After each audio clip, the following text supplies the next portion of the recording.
नमस्कार वीरों, आज अपन बात करने वाले हैं आरपीएफ कांस्टेबल के पेपर के बारे में और इनमें जो भी जीके के प्रश्न पूछे गए हैं उन प्रश्नों की बात करेंगे, साथ ही साथ इंपॉर्टेंट बाकी स्टैटिक जीके की भी बात करेंगे। आपके सामने आरपीएफ का लगभग रहने वाला है 50 प्रश्न, यानी टोटली जीके के 50 प्रश्न पूछे जाएंगे।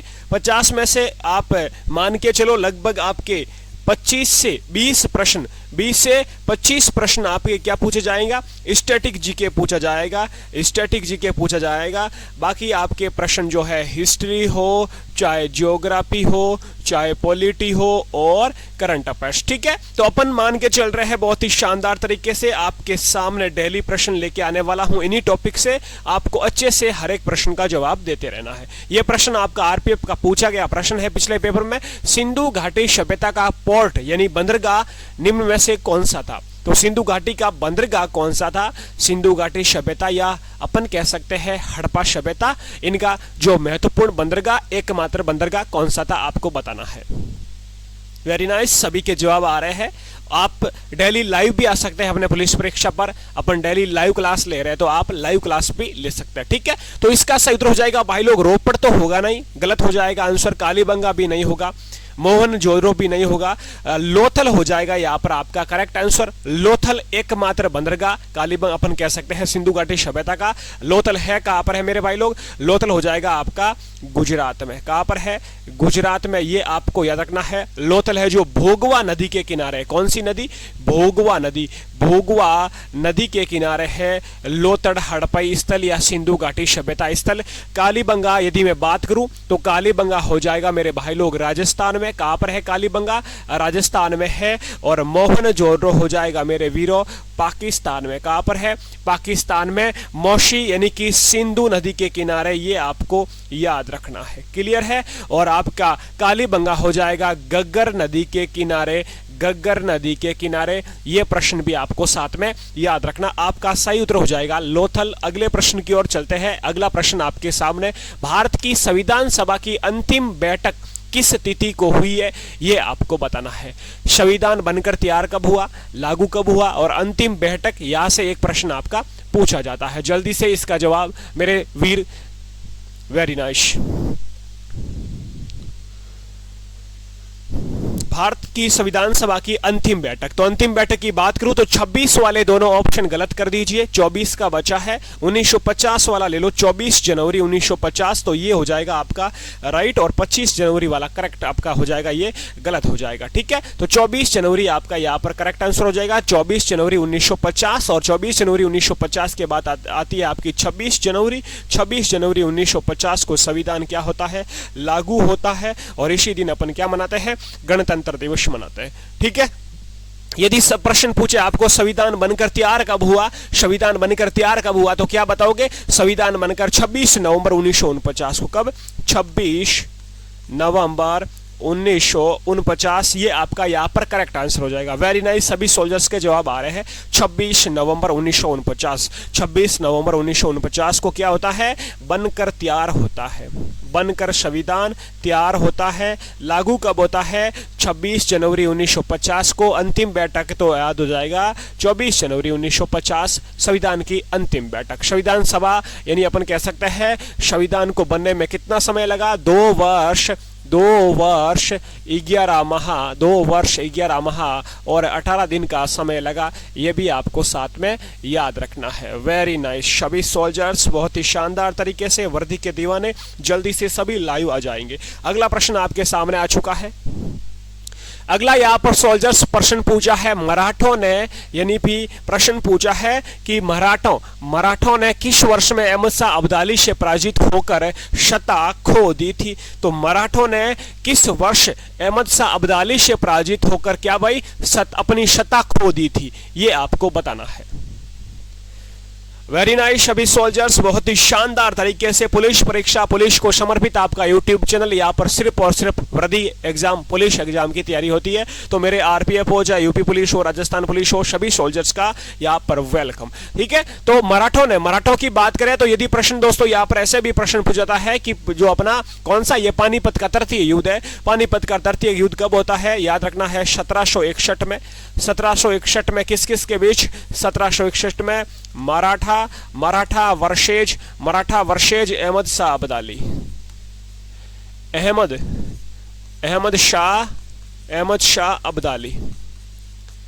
अहमद शाह अब्दाली के बीच होता है। अब याद रखना है यहाँ पर मराठों की हार होती है, अहमद शाह अब्दाली की जीत होती है। और होता कब है? 1761 मैंने बताया। ऑप्शन ए करेक्ट हो जाएगा, बाकी ऑप्शन आपके गलत हो जाएगा। पानीपत का तृतीय युद्ध है, यदि पानीपत के फर्स्ट युद्ध की बात करें तो 1526 में और दूसरा 1556 में होता है, ये आपको याद रखना है। अगला प्रश्न आपके सामने आ चुका है। अगला प्रश्न सोल्जर्स पूछा है, डल झील किस शहर में स्थित है? ये आपको बताना है। डल झील किस शहर में स्थित है? सबसे पहले इसका जवाब कौन देगा? यानी कि लेक्स ऑफ इंडिया, भारत की प्रमुख झीलें से एक प्रश्न आपका पूछा जाता है। आपको बताना है कि डल झील किस राज्य में स्थित है, किस राज्य में या केंद्र शासित प्रदेश में स्थित है। तो डल झील दोस्तों हो जाएगी आपके J&K, जम्मू कश्मीर केंद्र शासित प्रदेश की हो जाएगी डल झील। अपन कह सकते हैं श्रीनगर में, ठीक है। जम्मू कश्मीर की और कौन कौन सी झीलें हैं? तो एक तो वूलर झील है, भारत की सबसे बड़ी मीठे पानी की झील। एक डल झील भी है, डल झील भी जम्मू कश्मीर की है, जम्मू कश्मीर केंद्र शासित प्रदेश की। एक मानसबल झील भी है, कौन सी है? मानसबल झील, मानसबल झील भी जम्मू कश्मीर की है। एक शेषनाग भी जम्मू कश्मीर की है, कौन सी? शेषनाग। एक हो जाएगी सोल्जर्स बेरीनाग, कौन सी? बेरीनाग, ये भी आपके जम्मू कश्मीर की। तो ये जम्मू कश्मीर की झीलें आपको याद रखना है। अगला प्रश्न देख लीजिए आपके सामने, ये रहा। किदाम्बी श्रीकांत का संबंध किस खेल से है? स्पोर्ट्समैन से संबंधित आपका एक प्रश्न पूछा जाता है कि खेल से संबंधित खिलाड़ी। तो यहां पर आपको पूछा है कि किदाम्बी श्रीकांत का संबंध किस खेल से है। सबसे पहले इसका जवाब मेरा कौन सा वर्दी का दीवाना सोल्जर्स देगा। क्या बात है। पुलिस परीक्षा पर जो भी पहली बार स्टूडेंट है सब्सक्राइब जरूर कर लेना, डेली आपको इस प्रकार के ट्रिक्स वीडियो, जीके वीडियो मिलते रहेंगे। किदाम्बी श्रीकांत दोस्तों बैडमिंटन से हो जाएगी। ऑप्शन यहाँ पर ए आपका बिल्कुल करेक्ट हो जाएगा। किससे संबंधित है? बैडमिंटन से। बैडमिंटन से ही संबंध है आपका पीवी सिंधु का। पीवी सिंधु का संबंध बैडमिंटन से है। साइना नेहवाल का संबंध भी बैडमिंटन से हो जाएगा, ये आपको याद रखना है, ठीक है। बाकी यदि मैं बात करूं शूटिंग यानी कि निशानेबाजी की, तो निशानेबाजी के खिलाड़ी भी आपको याद रखना है। निशानेबाजी में आ जाएंगे कौन? अभिनव बिंद्रा आ जाएंगे, मन्नू भाकर आ जाएंगे, अवनी लेकर आ जाएंगे। ये तीनों खिलाड़ी आपके किससे हो जाएंगे? निशानेबाजी से हो जाएंगे, शूटिंग से संबंधित हो जाएंगे। क्लियर। अगला प्रश्न आपके सामने स्क्रीन पर ये रहा। भारत में प्रत्येक एक बार जनसंख्या जनगणना की जाती है, यानी कितने वर्षों में भारत में जनसंख्या जनगणना होती है, ये आपको बताना है। बहुत ही अच्छा प्रश्न है। जनसंख्या 2011 की जनसंख्या जनगणना से ही आपका प्रश्न पूछा जाएगा, क्योंकि अभी वर्तमान में कोई जनगणना हुई नहीं। 21-22 में होनी चाहिए, लेकिन अभी तक जनगणना का कोई डेटा नहीं आया है, तो अपन को 2011 की जनगणना के अनुसार ही याद रखना पड़ेगा। तो भारत में प्रत्येक कितने 10 वर्षों में जनसंख्या जनगणना होती है। ऑप्शन यहाँ पर सी जिसने भी दिया है बिल्कुल करेक्ट आंसर हो जाएगा, ठीक है। भारत में पहली जनगणना कब हुई? पहली जनसंख्या जनगणना कब हुई सोल्जर्स? 1872 ईस्वी में। 1872 ईस्वी में लॉर्ड मेयो के कार्यकाल में दूसरी जनगणना होती है। 1800 कब? 1881 में या 72 में? 1881, ये तो होगी आपको 1872 में पहली जनगणना 1872 में, पहली नियमित जनगणना 1800 कब होगी? 81 में, और स्वतंत्र भारत की पहली जनगणना 1951 में। ये तीनों आंसर जिसने भी दिया है very nice, Rajveer Singh, very nice, बहुत ही शानदार। तो 1872, 1881 और 1951 यहाँ पर आपका करेक्ट आंसर हो जाएगा। Very nice. अपने स्वतंत्र भारत की पहली जनगणना 1951 यहाँ पर आपका करेक्ट हो जाएगा, ठीक है। आगे बढ़ते हैं। आगे आपका ये प्रश्न रहा भाई। निम्नलिखित में से कौन सा आंध्र प्रदेश का शास्त्रीय नृत्य है, ये आपको बताना है। यानी टोटल अपने भारत में कितने शास्त्रीय नृत्य है? 8 शास्त्रीय नृत्य है। क्लासिकल डांस कितने हैं मेरे भाई लोग? 8 क्लासिकल डांस है। तो 8 में से यह आपको बताना है कि आंध्र प्रदेश का शास्त्रीय नृत्य कौन सा है। तो आंध्र प्रदेश का मैंने एक ट्रिक बताई कि आंधो पूड़ी भी खा ले, यानी किसी को पूड़ी दे तो वो आंधा वक्ति भी खा सकता है, यानी कुचिपुड़ी यहाँ पर आपका करेक्ट हो जाएगा। Option C Kuchipudi. भरतनाट्यम कहाँ का है? भरतनाट्यम हो जाएगा तमिलनाडु का, याद रखना है आपको। कथक हो जाएगा उत्तर प्रदेश का, सोल्जर्स याद रखना है। कथकली हो जाएगा केरल का, ये भी आपको याद रखना है। और आंध्र प्रदेश का हो जाएगा आपका कुचिपुड़ी शास्त्रीय नृत्य। टोटल भारत में कितने शास्त्रीय नृत्य है? 8 शास्त्रीय नृत्य है। सबसे पुराना कौन सा है?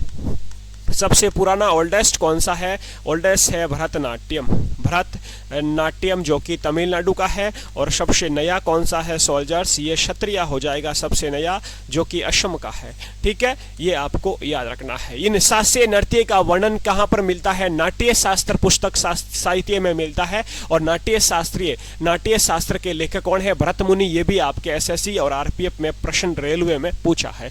अगला प्रश्न, किस पंचवर्षीय योजना का मुख्य फोकस द्वितीय ये पूछा है, किस पंचवर्षीय योजना का मुख्य फोकस भारी और बुनियादी उद्योगों का विकास तथा तीव्र औद्योगिकरण था? यानी मोटा मोटा ये बोलूं कि किस पंचवर्षीय योजना का फोकस औद्योगिक क्षेत्र या औद्योगिक क्षेत्र को बढ़ावा देना उस पर था। ठीक है, तो पहला यदि मैं बात करूं पहली पंचवर्षीय योजना की, ये क्या हो रहा भाई? पहली पंचवर्षीय योजना की बात करूं तो पहली पंचवर्षीय योजना 1951 से लेकर 1956 तक चलती है। और इसका उद्देश्य था कृषि, इसका उद्देश्य था कृषि। ठीक है, इसका उद्देश्य था कृषि। और ये किस मॉडल पर आधारित थी? हेराल्ड डोमर मॉडल पर आधारित थी। हेराल्ड डोमर मॉडल पर आधारित थी। ये भी प्रश्न आपका पूछा जाता है। ये तो हो गई पहली पंचवर्षीय योजना। दूसरी की बात करूं, सेकेंड पंचवर्षीय योजना 1956 से 61, तो 1956 से लेकर 1961 तक चलती है। और औद्योगिक क्षेत्र पर बल दिया गया। दूसरी पंचवर्षीय योजना में औद्योगिक क्षेत्र पर बल दिया गया, औद्योगिक क्षेत्र पर बल दिया गया। यानी कि कारखानों की स्थापना मैंने पढ़ाया होगा कई बार, जैसे राउरकेला इस्पात कारखाना हो गया, ठीक है, भिलाई इस्पात कारखाना हो गया। इस प्रकार के जो इस्पात कारखाने हैं